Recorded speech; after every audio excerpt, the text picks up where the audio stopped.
Boa noite, irmãos.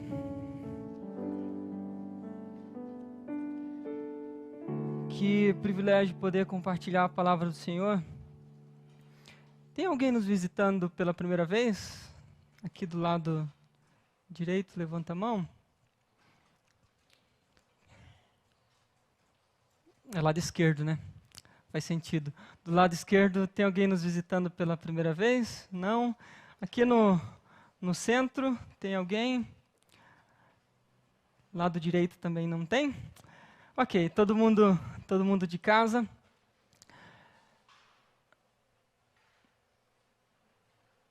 Não estou entendendo. Os radicais. Tá. Tem que...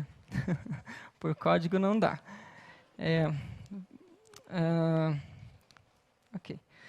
Meus queridos, vamos refletir sobre a palavra do Senhor? Eu sempre tenho um temor muito grande no meu coração quando eu vou falar a respeito da palavra de Deus, porque ela é muito séria. E eu já falei sobre o assunto que eu vou conversar com os irmãos há uns 2 anos atrás, na pandemia, mas eu creio que eu tenho pensado ultimamente sobre esse tema e creio que é muito pertinente para os nossos dias. Antes, eu gostaria de assistir um vídeo com os irmãos. This is a red balloon. It's true, it's red, we all know our colors. The absolute truth is that this balloon is red. No, it's not. That's green. What? This right here is a green balloon. That is the prettiest yellow balloon. Yellow? This is red. Yeah, come over here. No, it's green.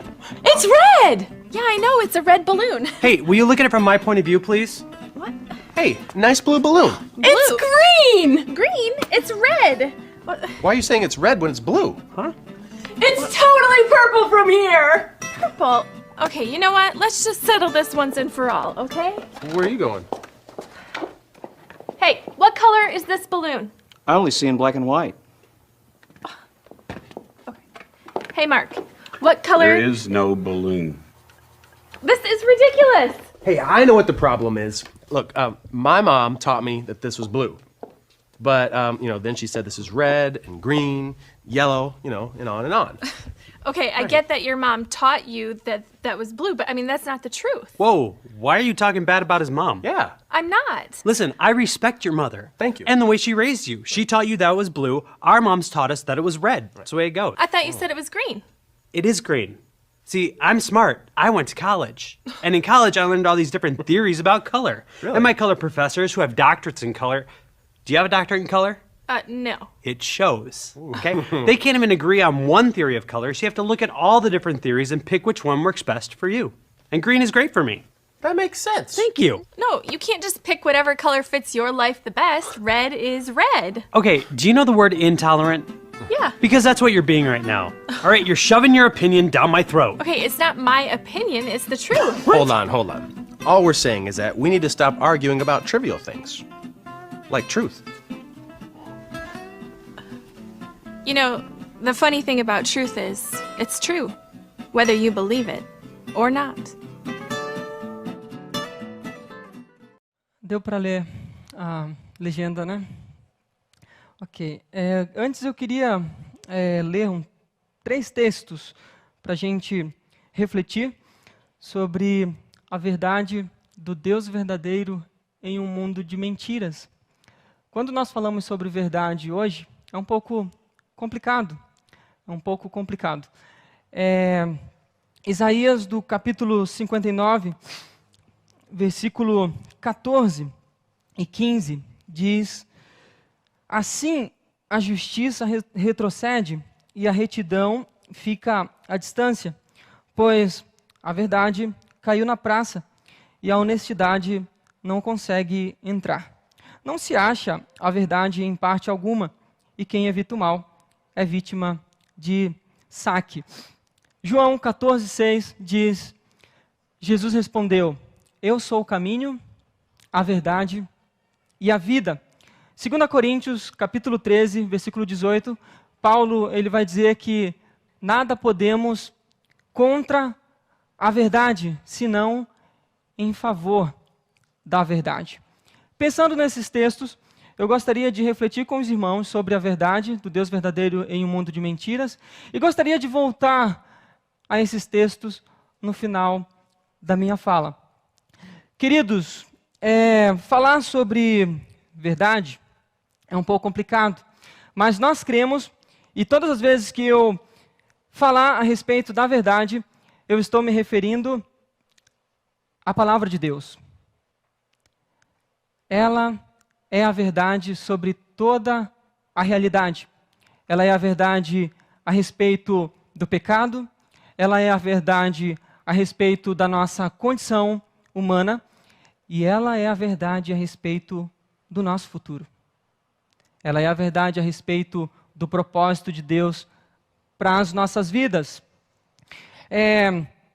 A natureza da verdade, meus queridos, ela é crucial para a fé cristã, porque conhecer a verdade é para nós um grande privilégio, a fim de que nós possamos viver a verdade e podermos, de fato, ensinar, defender e afirmar essa verdade. Quando a igreja ela perde o interesse pela verdade, lembrando que todas as vezes que eu falar sobre verdade, eu estou falando a respeito da palavra de Deus, que nós cremos como nossa única regra de fé e prática. Quando a igreja ela perde o interesse pela verdade, tendo apenas conceitos vagos e incertos sobre a verdade e a sua relevância, ela, na verdade, sem perceber, ela perdeu o interesse por Deus e pelo Evangelho, que é a verdade. Ela perdeu o interesse pelo Deus da verdade. Jesus Cristo é a verdade, como nós lemos no texto de João 14,6. E a mensagem cristã, ela deve estar totalmente comprometida com essa verdade. A verdade revelada para nós na Bíblia, nas Sagradas Escrituras, é a realidade como Deus as vê, como Deus as percebe. E Deus ele percebe as coisas, meus queridos, como de fato elas são, como de fato a realidade é. Somente Deus e mais ninguém tem um conhecimento objetivo de toda a realidade. Somente Deus nos conhece perfeitamente, só Deus conhece o universo perfeitamente. As coisas são como são porque de alguma forma Deus as sustenta. Antes de nós propriamente atribuirmos valor à verdade, ela já o tem, porque foi Deus quem a criou e lhe conferiu significado. Antes de afirmarmos que a palavra de Deus, ela é a verdade, Deus já conferiu a ela significado. E eu gosto muito da definição de um teólogo chamado Hermes Maia Pereira da Costa, gosto muito dos escritos dele. Ele diz que a verdade, ela é uma expressão de Deus em si mesmo e na criação. Ele é a verdade e por isso que Jesus no texto que nós lemos, ele diz que ele é o caminho, a verdade e a vida. E essa verdade, meus queridos, ela opera em nós, ela nos conduz a Cristo.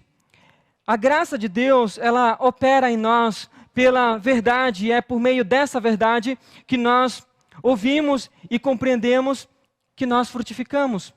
Sem conhecer essa verdade, é impossível viver os propósitos de Deus. Então a verdade é aquilo que é consistente com a mente, com a vontade, com o caráter e com a glória de Deus.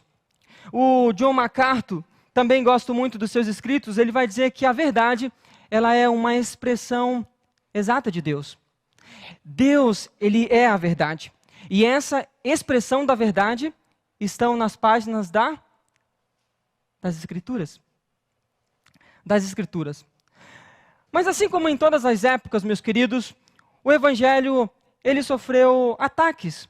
Ele sofreu ataques por correntes ideológicas que pregam coisas que são contrárias à palavra de Deus.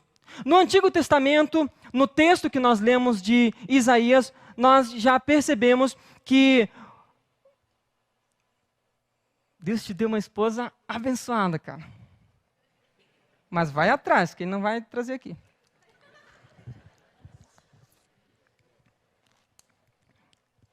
Eu poderia dizer que eu fui atrás, mas a Júlia que foi atrás de mim. Brincadeira. Assim como em todas as épocas, meus queridos, a verdade de Deus, ela sofreu ataques. E por pensamentos ideológicos contrárias à fé que nós seguimos. Como eu falei no versículo nos dois versículos que nós lemos de Isaías, nós já vemos um abandono da verdade. Israel havia abandonado a verdade e havia se corrompido com os costumes dos povos das suas redondezas.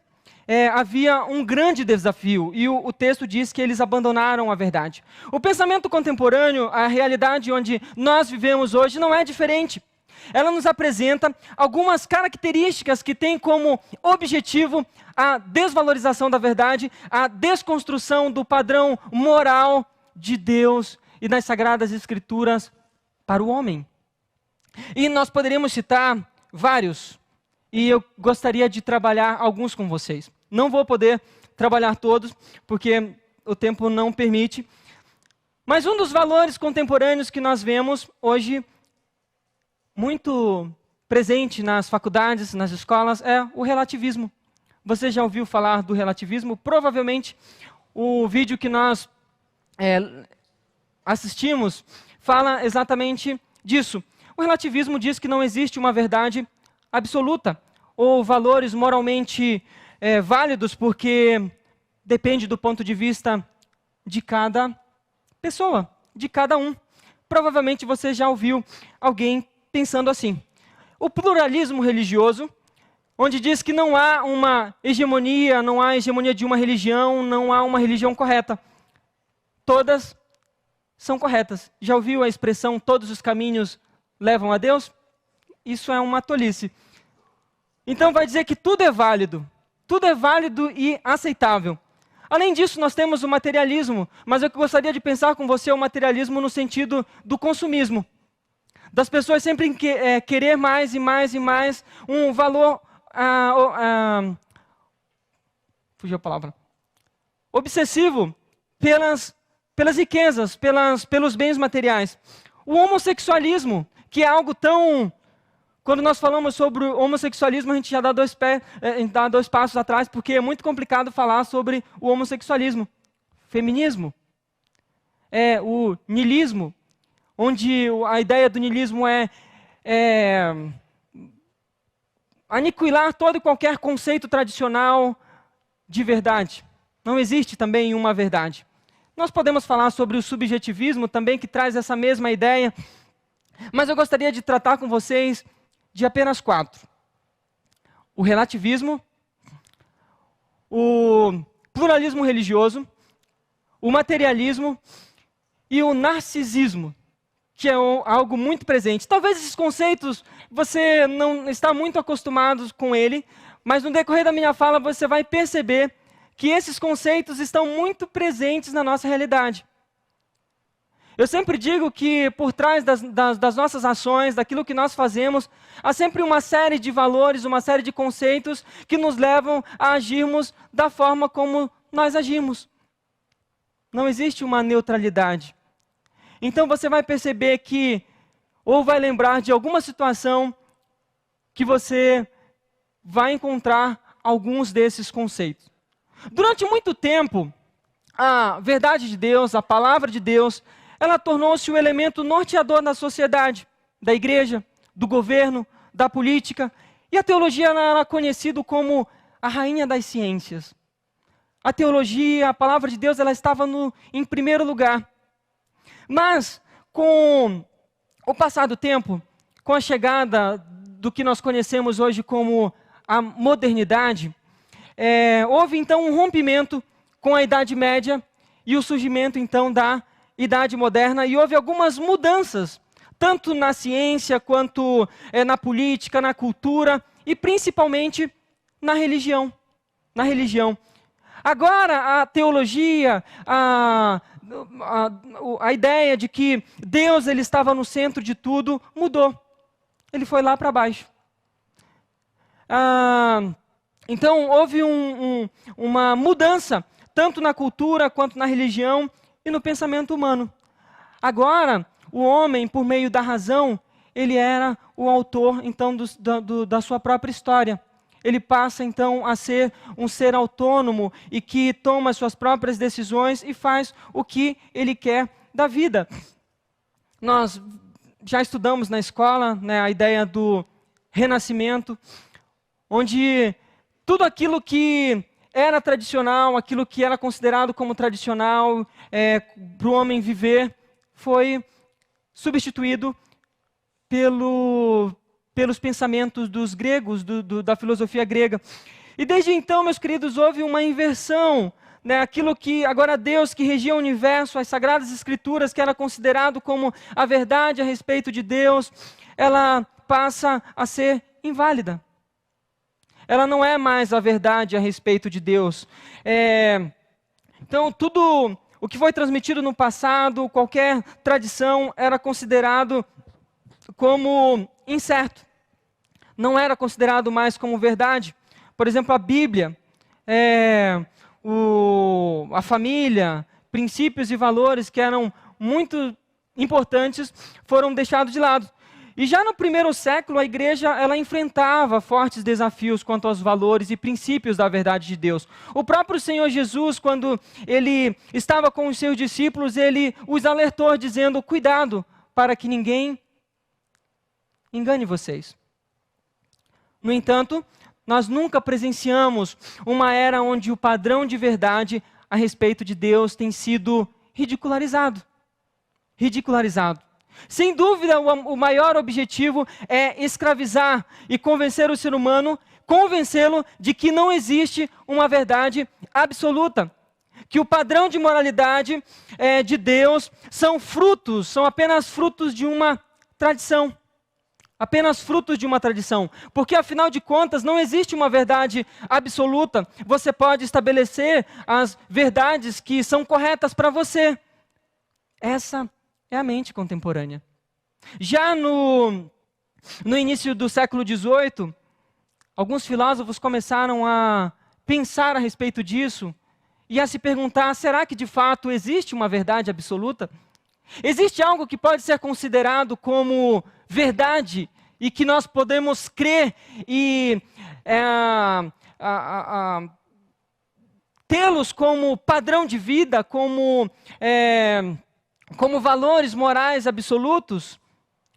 Immanuel Kant, vocês já ouviram falar provavelmente, no século XVIII, 1724, ele foi um dos que pensou a respeito disso.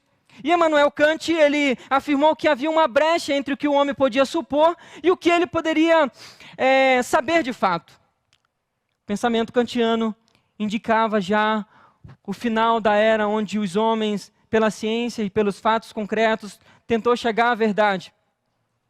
Essa era estava chegando ao fim. Porém, o fatality veio quando um filósofo alemão, Georg Hegel, ele disse que, em vez de o homem ter de decidir entre o que ele percebe e o que ele não percebe, ele poderia ficar com as duas coisas. Em vez de o homem tentar encontrar, de fato, uma verdade absoluta, algo que pudesse reger a vida do ser humano, seu elemento norteador, ele poderia ficar com as duas coisas. Poderia ser um ou outro. Ela poderia ser relativa. Sendo assim, o relativismo ele passou a ser uma das grandes marcas da modernidade e tem se estendido até hoje na nossa realidade. Estava conversando com um amigo meu do trabalho, a gente estava conversando sobre o homossexualismo e não sei como que a gente chegou, mas eu falei assim, mas isso é contrário àquilo que Deus, ele estabeleceu. as Escrituras, que nós cremos como a nossa única regra de fé e prática, condena esse ato. E ele disse, mas isso é verdade para vocês e não para nós. Mas nós temos de fato coragem de dizer que ela é a verdade a respeito de Deus e que Deus condena o homossexualismo? Então o relativismo ele tem muito essa ideia de essa é a sua verdade e não a minha. Você pensa assim, eu não.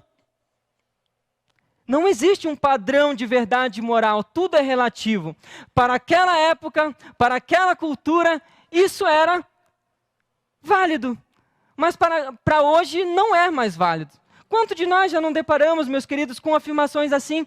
Talvez nós até tenhamos falado desse modo. Por trás dessas afirmações, via de regra, está mais um destes conceitos que nos influencia a pensarmos assim. Infelizmente. Então, para o relativismo, os conceitos considerados verdadeiros são produtos e valores de uma época, que é o que nós conhecemos como relativismo histórico, ou de uma cultura que nós conhecemos como relativismo cultural. Isso está muito presente nas escolas. Assim, toda a verdade ela é relativa a crenças de uma sociedade, a uma época, a um grupo, a uma cultura. Não existe um código moralmente válido. Tudo depende do próprio indivíduo decidir o que é certo ou não. 2 exemplos. Nero, por exemplo, matou muitos cristãos. Para o relativismo, ele seria compreendido dentro da sua cultura. Hitler, que matou mais de 5 milhões de judeus, ele seria compreendido dentro da sua cultura, nessa ideia relativista. A questão do relativismo não é quanto à existência de um código moral universalmente válido. Antes, a sua validade ela está na cultura ou na sua época, na sua história. Mas esse pensamento ele não é recente também. Já no 5º século, os pensadores, os sofistas, eles já pensavam dessa forma. Nós conhecemos a máxima de Protágoras, que o homem é a medida de todas as coisas, das que são enquanto são e das que não são enquanto não são. Partindo dessa ideia, meus queridos, o homem ele decide o que é certo ou o que é errado. Não existe uma verdade. Você já se deparou com uma situação assim? Você já conversou com alguém e que na faculdade é muito comum isso? E que ele diz que não há uma verdade. E o pior é que desse modo, dessa maneira, nós não podemos emitir juízo de valor. Nós não podemos, como eu disse, dizer que o homossexualismo é pecado. Nós não podemos dizer que é contrário à vontade de Deus. Nós não podemos dizer que o aborto é contrário à vontade de Deus. Nós não podemos dizer que o divórcio não é a vontade de Deus. Não foi com esse propósito que ele criou o homem. Você percebe que esses conceitos eles estão presentes na nossa realidade? E que muitas das vezes nós recuamos quando o assunto é questão polêmicas e que nós achamos que são polêmicas, mas que são, de fato, contrários ao que nós cremos. Não apenas ao que nós cremos como regra de fé e prática, mas principalmente a verdade a respeito de Deus, a respeito das Escrituras. E existe uma palavra mágica no campo acadêmico, talvez você também já tenha ouvido falar, que é denominado de fenômeno. Eu vou te explicar. Quando você diz fenômeno, você está apenas analisando o que aparece da realidade, mas eu não posso emitir juízo de valor. Digo mais uma vez, isso é também uma tolice. Por que é uma tolice? Porque a minha maneira de perceber o fenômeno tem por trás de mim uma série de valores, é óbvio, uma série de conceitos. É claro, né, eu percebo a realidade partindo de uma perspectiva E essa perspectiva ela é repleta de conceitos, de valores. Quando eu digo que eu não posso emitir juízo de valor, eu já estou emitindo um juízo de valor. Então, meus queridos, você percebe o quanto que a verdade de Deus ela está em jogo aqui?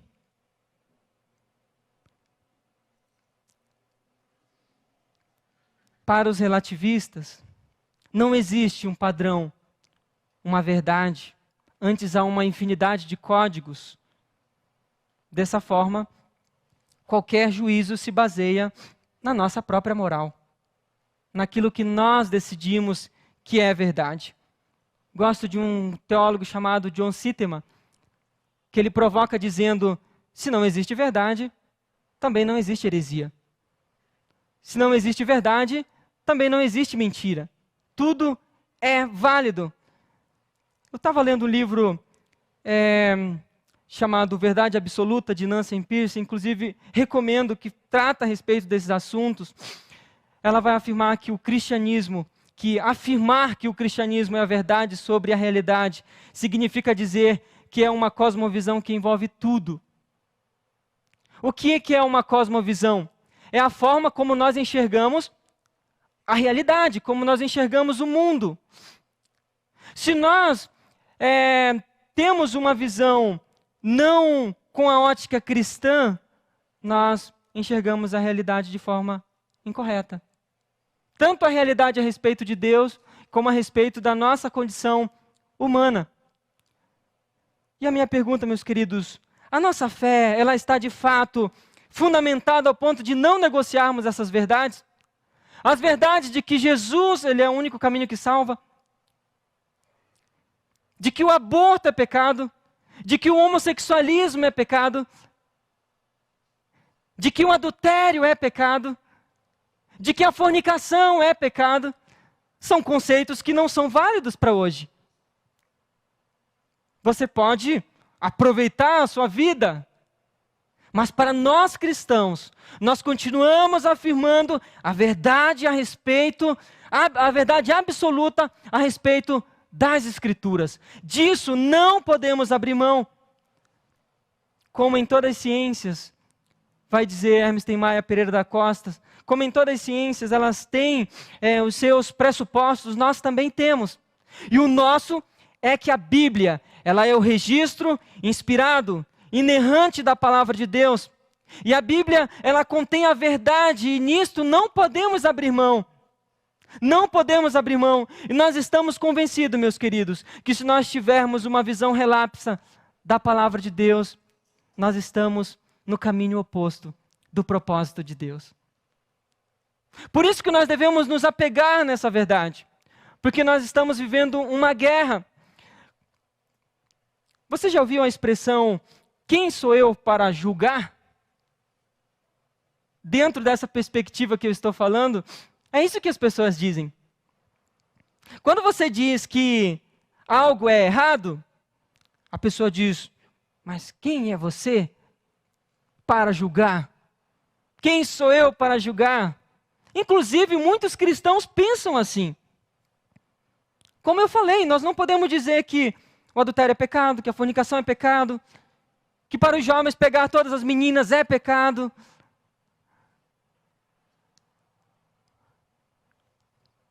Que casar apenas uma vez é moda antiga. Que o que nós precisamos mesmo é aproveitar a vida e viver do jeito que nós acharmos que é melhor. E quando você julga, você é considerado, tem uma palavrinha que é muito comum, você é considerado como intolerante. Já ouviu falar sobre intolerância religiosa? É bem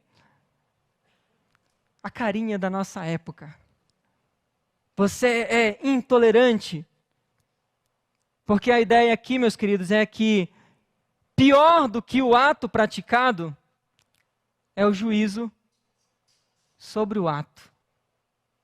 Pior do que o ato praticado é o juízo sobre o ato. O ato, ele não tem problema, ele não faz mal, não tem problema nenhum. Mas o mal é julgar o ato. E muitas das vezes nós caminhamos por aí. Nós não queremos apontar o pecado, talvez não seja essa a palavra correta, mas nós temos medo de dizer, arrependei-vos, porque é chegado o reino dos céus. Isso que você está praticando é contrário à palavra de Deus, é contrário ao padrão de Deus. E dessa forma, nós caímos dentro de um relativismo.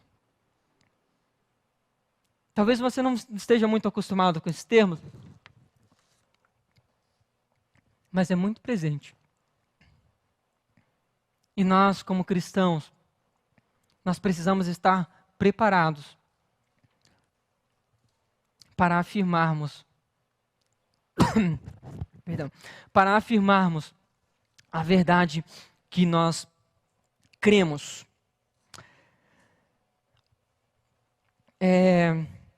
Nós precisamos entender que nós estamos em uma guerra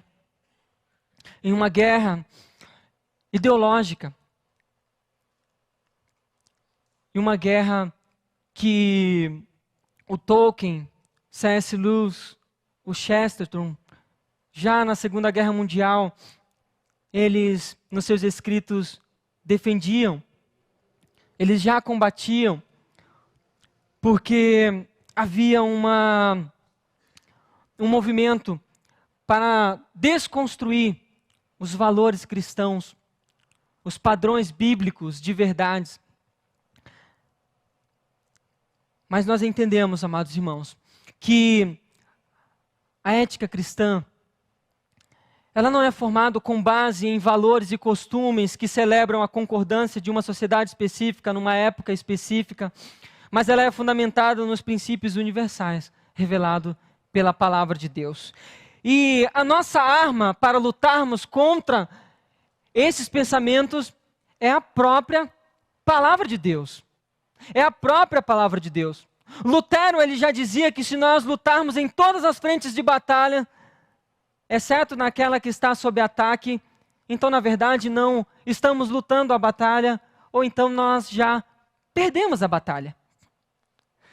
Num tom mais provocativo, meus queridos, eu fico tão indignado, porque hoje as pessoas elas têm um grande empenho de ir para as ruas, defender uma bandeira política, em defender um partido político. Mas nós não temos o mesmo empenho de preparar, por exemplo, os nossos filhos para a guerra ideológica nas escolas, nas faculdades. Nós não temos o mesmo empenho de preparar os nossos filhos para a realidade que nós estamos vivendo. É por isso que muitas pessoas, muitos jovens estão atolados dentro de um relativismo. É por isso que as pessoas, os jovens, chegam nas faculdades e eles piram o cabeção. Eles se desviam. E muitas das vezes nós queremos saber o porquê. Nós não o preparamos para a realidade. Infelizmente. Quantos jovens hoje mergulham nas Escrituras? Hoje nós fazemos um monte de coisa, mas nós não conhecemos a palavra de Deus. Nós não conhecemos a verdade que liberta. E por isso, quando questionam sobre a nossa fé, nós não sabemos responder a respeito. Porque nós, de fato, não conhecemos a verdade que nós dizemos e afirmamos que conhecemos. Nós não sabemos responder a ela. E muitas das vezes quando perguntam, por que que você não crê dessa forma? Ou por que que você é contrário a esse padrão? Nós não sabemos responder. Porque de fato nós não sabemos. Aqui nós temos a arma que nós precisamos para lutar contra as ideologias da nossa época. Nós devemos confiar na palavra de Deus, que ela é verdadeira. Não é apenas questão de religião, ou um sentido moderno de valores pessoais e subjetivos. Ela é a verdade. Como diz a própria palavra de Deus, conhecereis a verdade, e a verdade, conhecereis a verdade, e a verdade vos libertará. É essa verdade que nós devemos ter guardado em nossos corações. É essa verdade que vai nos transformar, que vai transformar a nossa vida, que vai transformar a nossa maneira de ver as coisas, de ver o mundo. É essa verdade que nós precisamos defender, afirmar. Quantos de nós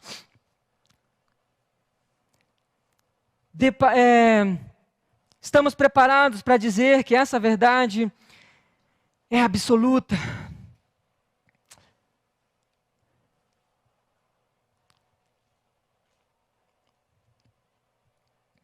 Você percebe a guerra que estamos enfrentando?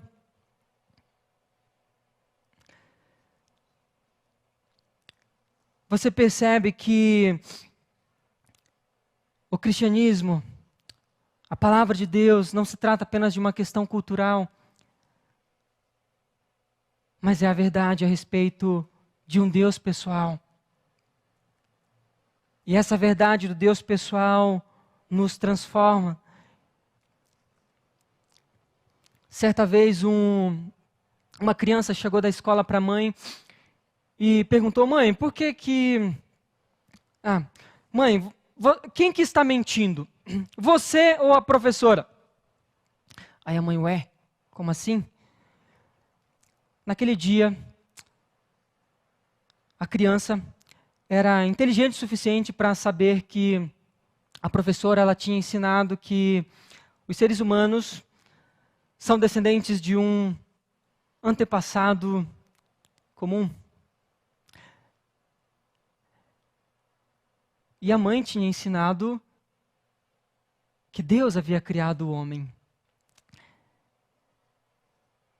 Nós precisamos preparar as nossas crianças para enfrentar aquilo que é ensinado nas escolas, infelizmente. Outra questão, meus queridos, quero ser mais breve aqui, é o pluralismo religioso. Todas as religiões são válidas. Todos os caminhos levam a Deus. Isso é verdade? Muitos cristãos pensam assim. Muitos cristãos pensam assim. Todos os caminhos levam a Deus. Esse é um pensamento muito comum da nossa época. Não existe diferença nenhuma entre elas. Nós podemos orar a Deus, nós podemos fazer uma oração a Maria, nossa intercessora. Nós podemos misturar aí um pouco de que nós conhecemos como sincretismo religioso. Nós podemos pegar aqui um pouquinho do islamismo, nós podemos pegar um pouquinho aqui do candomblé, nós podemos pegar um pouquinho aqui, podemos citar um monte de religião, judaísmo. Mas, na verdade, esse pensamento também, ele é mentiroso. É um pensamento mentiroso.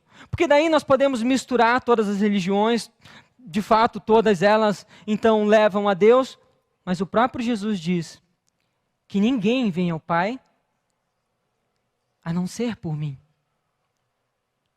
Ninguém vem ao Pai a não ser por mim. E a Bíblia, meus queridos, ela mostra claramente que não há uma combinação entre a luz e as trevas. Não há uma combinação entre a luz e as trevas. E a ideia do pluralismo religioso, por mais que ele não ofereça ameaças ao cristianismo, mas sutilmente ele coloca a palavra de Deus no mesmo nível de todas as demais religiões, e nós sabemos muito bem que o cristianismo ele difere muito das demais religiões. Eu gosto da expressão do C.S. Lewis, que ele vai dizer que o cristão tende a admitir que nos pontos em que o cristianismo diverge de outras religiões, ele é verdadeiro, e as outras religiões são falsas. Você tem coragem de dizer isso? Já reparou que quando nós estamos conversando com alguém que trata sobre essas questões, a gente fica como que pisando em ovos? De que, puxa, mas eu vou estar desrespeitando. Não é essa a questão. O cristianismo, ele é a verdade. E todas as demais religiões são falsas. São falsas. Nós cremos nisso. Nós temos coragem para admitir, muitos acham um exagero. Mas como cristãos nós precisamos mostrar ao mundo que de fato o cristianismo não é apenas um conto de fadas, ele é a verdade que sustenta o universo e transforma a vida do ser humano. Ele transformou a minha vida, ele transformou a sua vida. John Stott, no seu livro Discípulo Radical, um livro que também recomendo, vai dizer que nós devemos, diante do pluralismo religioso, afirmar a imparidade e perfeição de Jesus Cristo. Pois Ele é singular em sua encarnação, Ele é o único Deus homem. Ele é singular em sua expiação, somente Ele morreu pelos pecados do mundo. Ele é singular em sua ressurreição, somente Ele venceu a morte.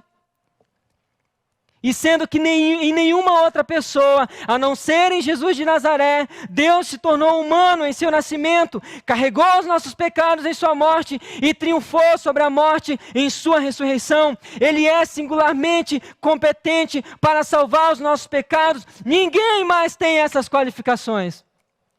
Ninguém mais tem essas qualificações. Glória a Jesus! Glórias a Jesus! Assim nós podemos falar sobre Alexandre o Grande, o Charles o Grande, Napoleão o Grande, mas não Jesus o Grande, porque Ele não é grande, Ele é único. Ele é o único, como Ele diz, eu sou o caminho, eu sou a verdade, eu sou a vida. Ninguém vem ao Pai a não ser por mim. Em uma sociedade pluralista, precisamos estar alicerçados na palavra de Deus.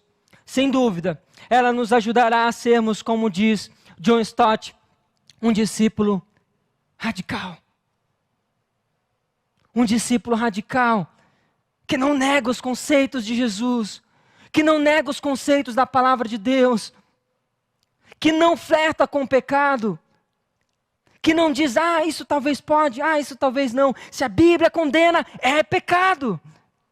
Se a Bíblia condena, é não. Porque ela é a verdade. Terceiro, o materialismo. Ou um consumismo exagerado. John, com esse aqui eu não tenho nada em comum. Eu estou sossegado. Será? Algumas perguntas nos ajudarão a refletirmos.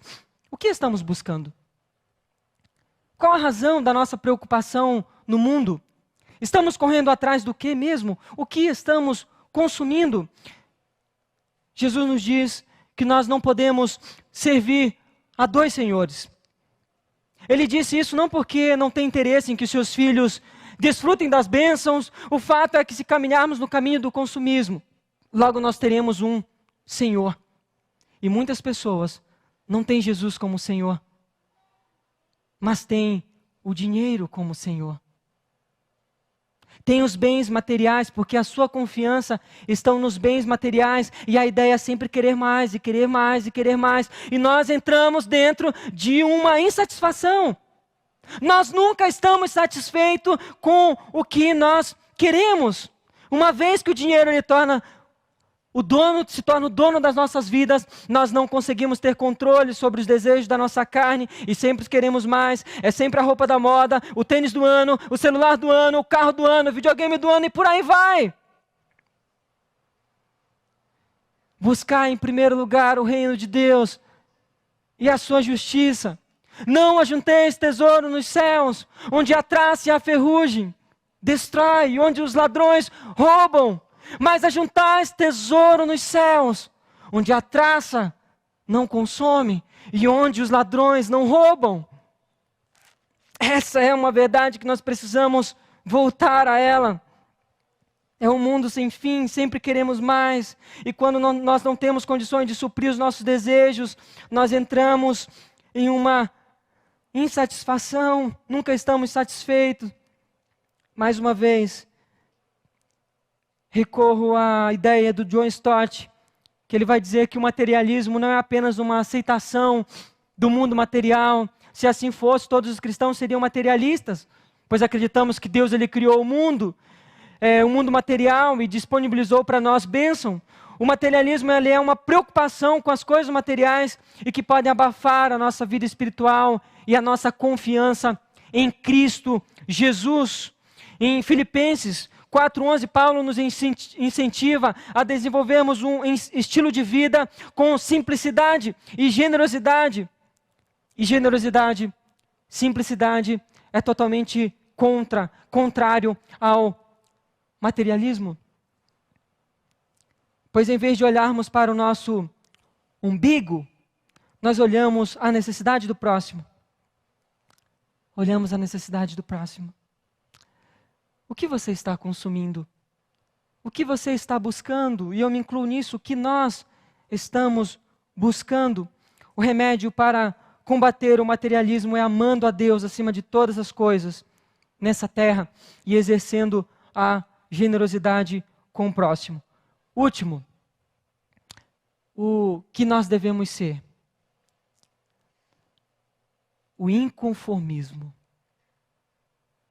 Diante de todos os valores e os ismos que nós presenciamos na nossa realidade, diante do relativismo, do subjetivismo, do pluralismo, do homossexualismo, são tantos. Nós devemos ser e exercer o inconformismo. O inconformismo é uma característica de um verdadeiro discípulo. Precisamos nos inconformar com os padrões de moralidade difundido em nossa sociedade, desprovido de uma visão bíblica e coerente. Paulo, em Romanos 12, ele vai dizer: não vos conformeis com este mundo, mas transformai-vos pela renovação da vossa mente. E o objetivo aqui é que nós seremos capazes de experimentar e comprovar a boa, agradável e perfeita vontade de Deus. Uma das marcas do mundo moderno é o conformismo. Muitos jovens cristãos e adolescentes, em vez de desconformar-se, acabam se conformando com as coisas desse mundo, se amoldando aos padrões e valores estabelecidos no mundo de hoje. Mas é possível viver nesse mundo sem que nos amoldemos a ele? É possível, irmãos? Sim, é possível. Porque existe um estilo de vida apresentado por Jesus Cristo na sua palavra, para que caminhemos bem. É claro que isso não diz a respeito a viver em uma bolha cristã e nos fecharmos diante da necessidade do mundo. Mas mais uma vez faço referência a John Stott. Ele diz que nós temos uma dupla responsabilidade em relação ao mundo e ao nosso redor.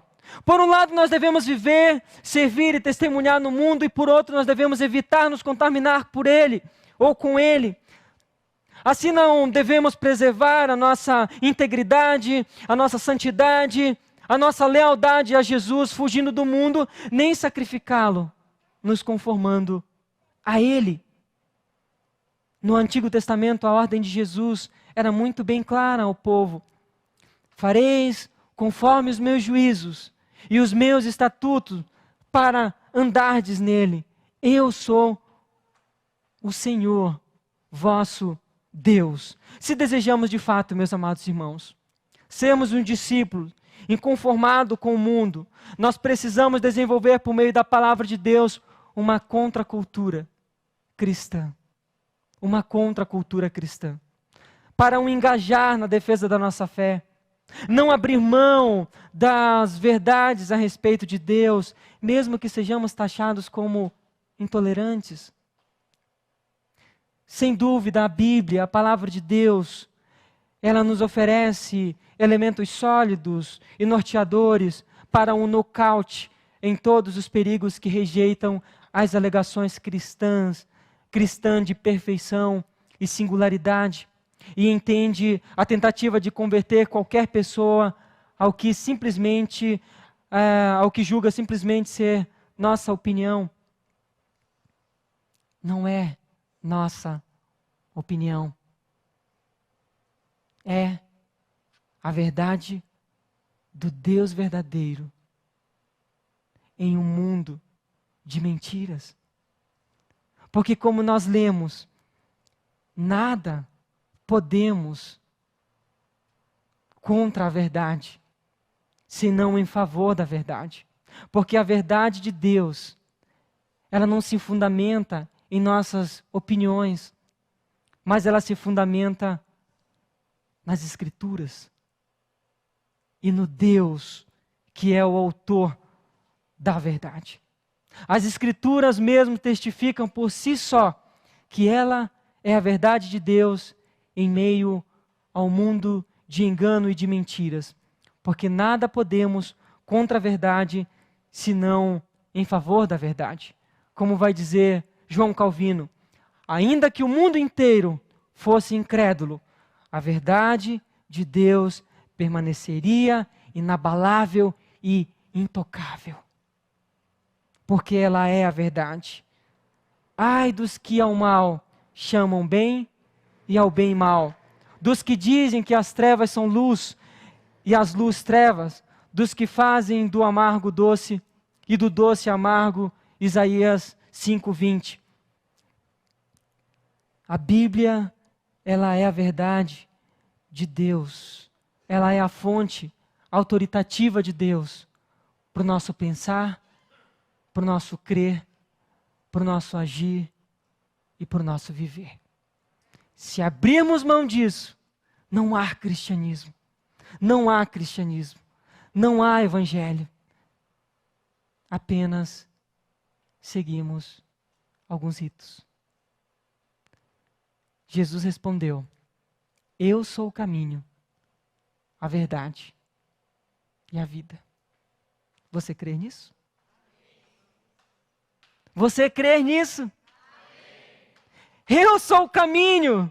Não há maior verdade que essa, meus irmãos. Eu sou o caminho, a verdade e a vida. Ninguém vem ao Pai a não ser por mim. E é por isso que nós estamos aqui. Porque essa verdade, ela entrou em nosso coração e transformou a nossa vida.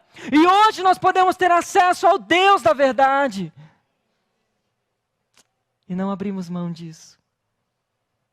Porque não há melhor coisa nesse mundo do que compreender essas verdades.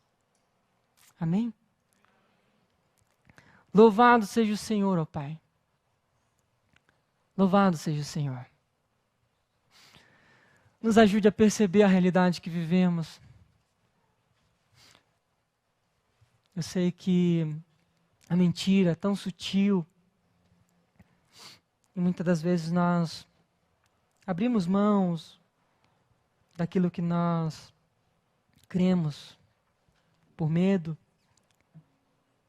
por vergonha, ou porque muitas das vezes nós não estamos realmente interessados nessa verdade.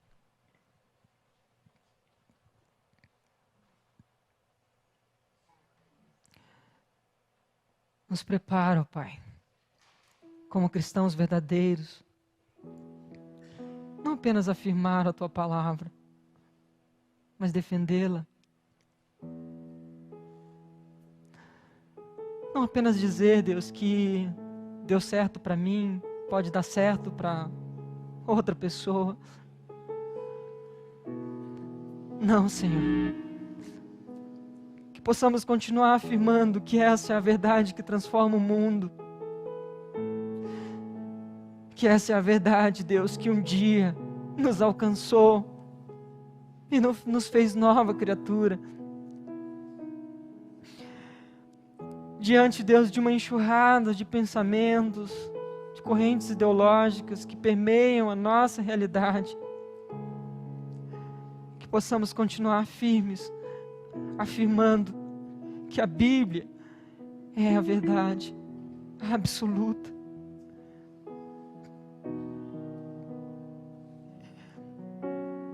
Que ela é a verdade que o mundo precisa, Pai.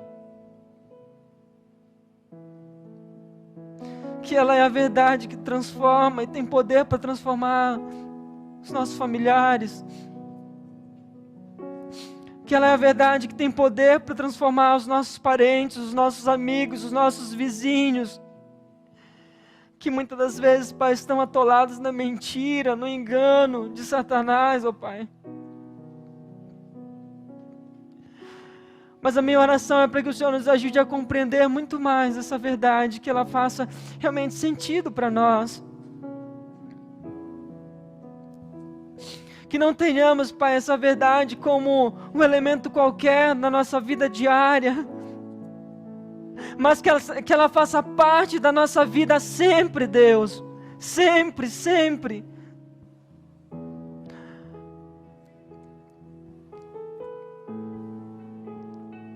Que não possamos, Deus, validar aquela palavra que diz que o meu povo perece por falta de conhecimento. Nos ajuda, Senhor, porque Tu és o caminho, a verdade e a vida. E é disso que nós precisamos. É disso que nós precisamos.